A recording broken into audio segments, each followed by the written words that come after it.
Good morning, goddammit. Piss and vinegar do 220. Day 271. Push day.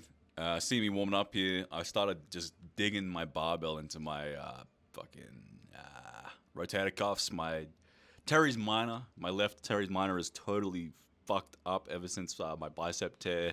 I don't know, maybe it's overstabilizing because the biceps a stabilizer but it doesn't turn on anymore because mine's fucked. It could have been 3 months of being in the sling. That might have done it too. Anyway, I started massaging it like every time I do chest day. Should do it every day actually, because it's fucking up my scapula.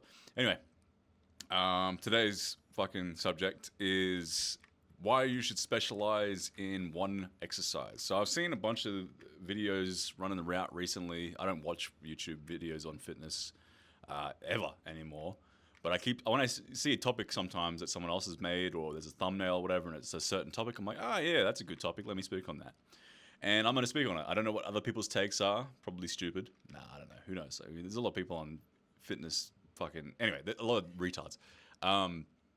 Okay, so the reason you want to specialize in a movement isn't probably what you think it is.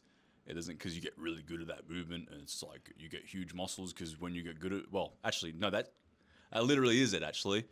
The point is, when you train a fuck ton of different exercises for one muscle part, you spend a shit ton of time getting neurologically adapted as opposed to just progressively overloading through, myofibrillar addition or hypertrophy.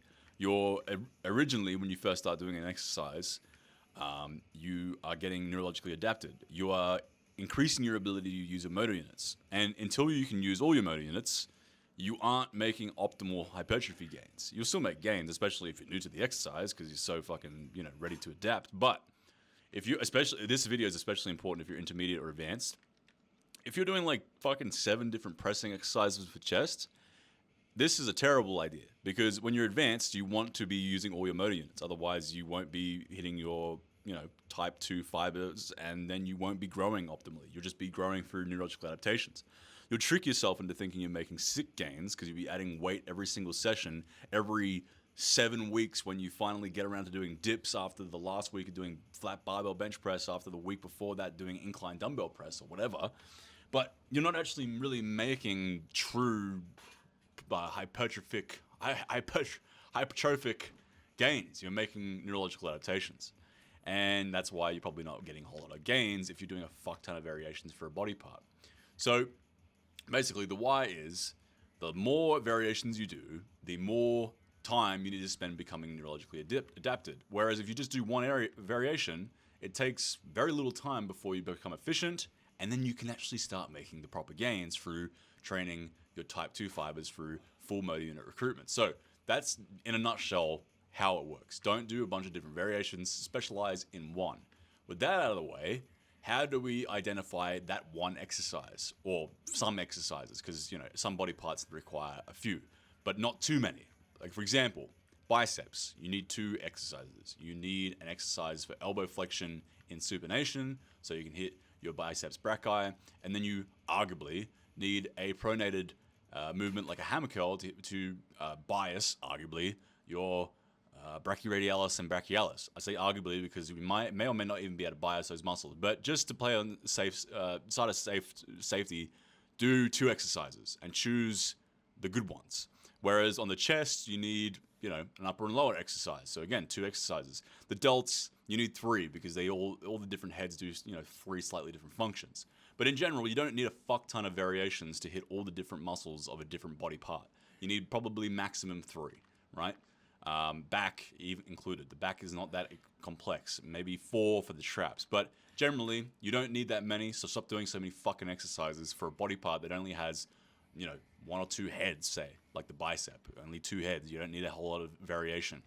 Then find exercises that are stable, and the limitation isn't the, stabilizers. So, for example, if you're doing a unstable exercise like the deadlift, good chance are that you aren't actually going to full motor unit recruitment on your hamstrings or the glutes that you're trying to target. You're probably failing when your core and lower back fails. Therefore, this unstable exercise is not optimal for hypertrophy.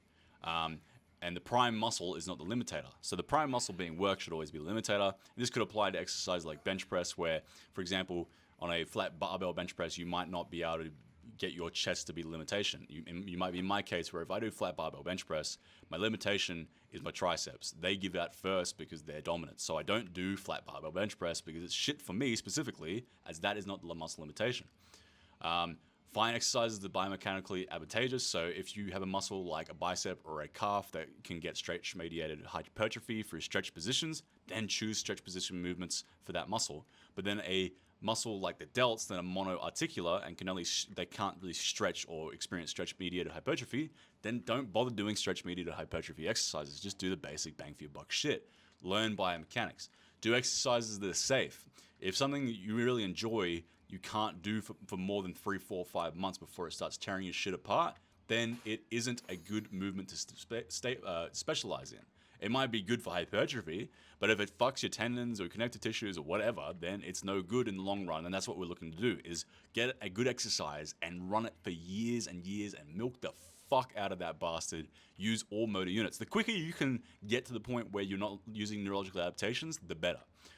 Find an exercise that you enjoy. If you can't enjoy it, you won't adhere. Do it. I'm having a fucking stroke.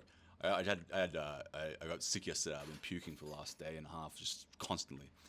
Choose an exercise that you enjoy. You have plenty I'm gonna make this. I'm gonna make a part 2 because they can't even recruit those. Actually, no. I think I covered it all. Pretty much. So choose exercises that are stable. Learn the prime muscle that's trying to work first.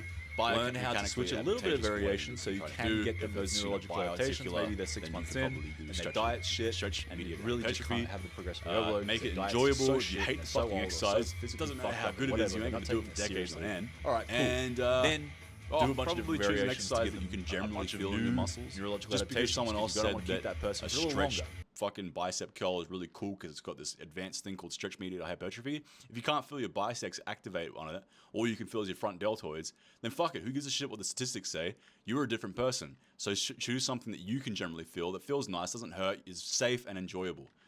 And specialize in that shit. Otherwise, you'll be constantly going in the roundabout of the constant roundabout of neurological adaptations by training all these different fucking exercises. Anyway, that's it for today. Peace out. Bye.